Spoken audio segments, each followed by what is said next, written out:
But CEO Lindsey Leininger of the Dear Pandemic Public Health Campaign says many across the nation are telling their families they cannot gather in person for Thanksgiving. Hers is among them. My folks are back home in my hometown of Dallas, and we're pretty bummed that we don't get to share Thanksgiving together in the same place. They want to see my kids want to see their grandkids. We're seeing a lot of sacrifices the country over for this Thanksgiving. So talk to me about some of the ways to do this safely, because the CDC suggests that can be done. You just have to do some common sense things like, among other things, limit the number of people coming to your house. So Allison, I'm going to center this comment using the first line of one of my very favorite hymns, which is, "We gather together to ask the Lord's blessings." I love that hymn. I think it symbolizes how sacred gathering together over the holidays is. But this year, we have to gather together in ways that don't involve sharing indoor air, period.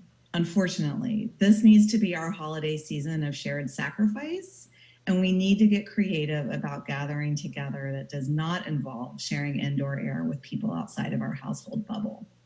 So what are you suggesting that people do?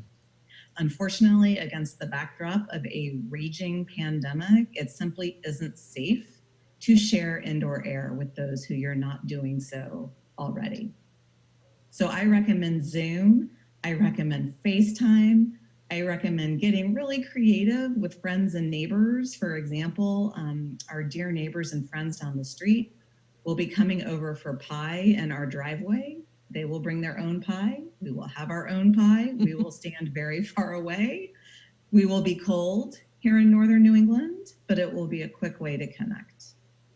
And what about quarantining? If you are going to travel despite all of this and go see your parents or your family, how long should you quarantine yourself before you get on a plane or a train? And if you then get on a plane or train, is the quarantining going to help at all?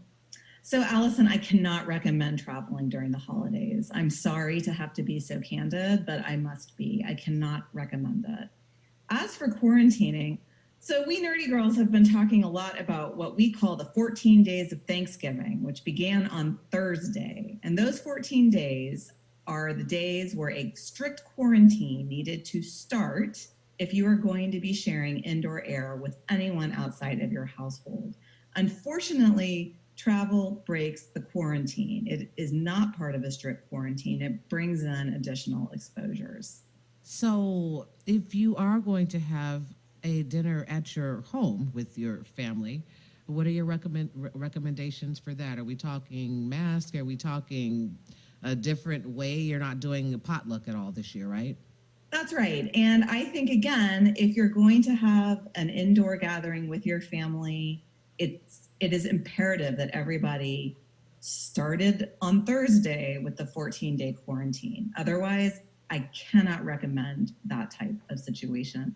Unfortunately, we see that small family gatherings are what's propagating this pandemic at this point in time. And I hate that that's the case, because that close, sustained social contact with those we love is what makes us human and makes life worth living. And unfortunately, this is the holiday that's going to involve a lot of shared sacrifices along that dimension. Out of curiosity, do you think it's going to be any better by Christmas? I don't. Dear Pandemic CEO Lindsey Leininger says her own assessment breaks her heart.